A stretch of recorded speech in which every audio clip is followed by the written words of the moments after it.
So I want to talk to you about inflation. Sure, you can see that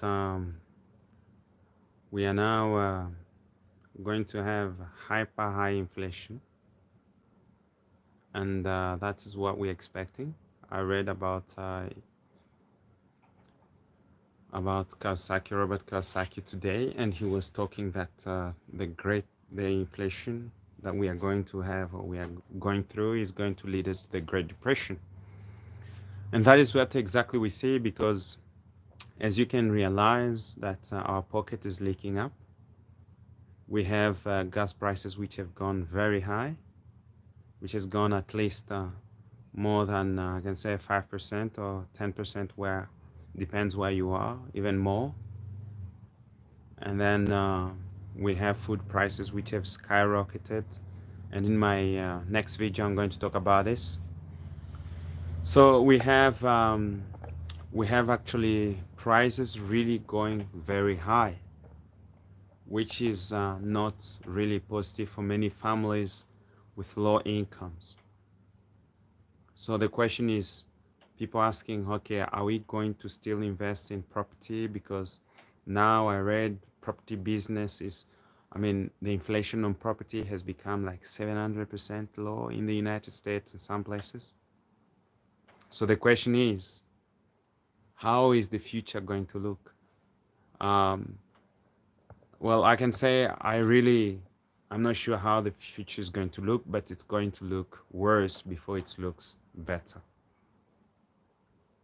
Because we see that house prices really have gone low than uh, than the previous year, where we had the prices going very high, and now we were just looking at a house which I went to look for recently, which was supposed to be actually at like 45,000 US dollars, but that house was sold for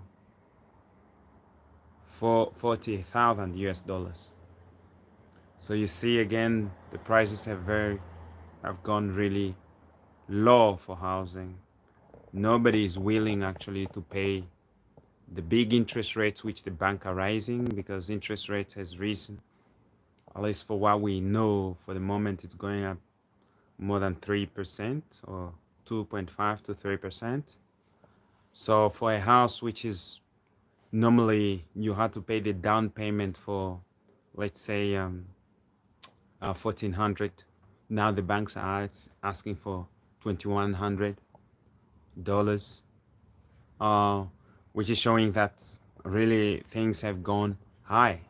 Young people cannot buy housing. They cannot. I mean, you can. It's really even impossible to invest in property right now because, okay, let's say you buy a property which is at 41 or 40,000 US dollars, and the bank is asking you to pay a daily or a monthly down payment of let's say $2,100. How much do you rent that house for in this inflation time? Who can afford to pay you for, I don't know, you how much benefit can you get out of it? Even if you are living in the best places, there are really few people who can really afford to pay for that price, because now the money has no value, and everything has gone up, have skyrocketed, and well, people are not just willing to pay because everybody's looking actually to spare or to keep some money. So what does it create? It creates confusion in the market, which actually increases the price, and the money has no value and nobody wants to spend money. So that confusion in the market, it's end up in the pocket of the consumers and the pocket of the what? Of the people who are going to produce. Now, recently, I think you guys, some of you maybe read about Tesla. Elon Musk is saying that they have raised the prices of Tesla. And the question is, who's going to buy a Tesla, which is so high in price? And, when things are going up dramatically high, and food is going dramatically high, who is going to spend on such things? So again, um, we are getting really. It's going to be hard and it's going to be tough before things get better. So I really suggest that we all look for side hustles. Side hustle. If you have a side hustle or a work which you can do by the side, do that as well. At the same time, you're keeping your original work. So do something and consider actually being creative, because look, we are really, the plane is going to land hard. So before we realize we're on the ground, before we realize that the economy situation gets better, it's getting worse. So and things we can see with the United States and the gas, which is Russia. Russia is going to block a pipeline, so which is actually threatening the European Union and putting all Europe on hold. So and that causes all the prices to skyrocket, because nobody's sure if Russia is going to actually uh, open the pipe again or not. But Putin has promised to open the pipes again, so it's a bit uncertain.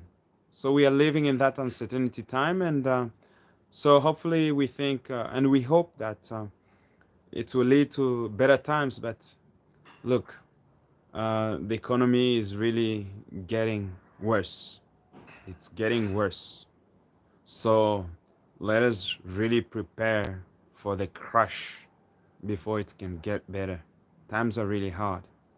So look for other side you can really invest, or if you have the money, I think I suggest you keep it until actually that time comes, and whereby you can actually find something better or something really I can say which can give you capital back.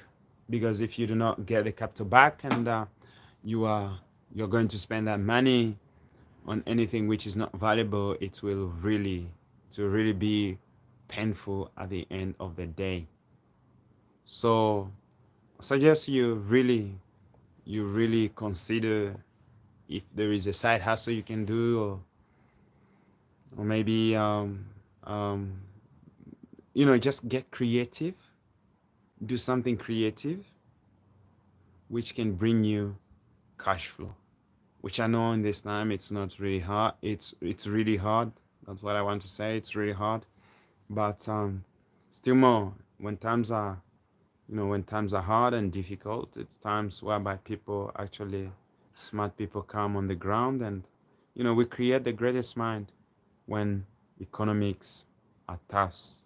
So let's go out there and try to find something we can do, and try to read the news and read the newspapers and research, because there is something we can do, and we can come out of it stronger when we go out of it. So thank you for watching this, and I hope you are in good you are well where you are, and thank you.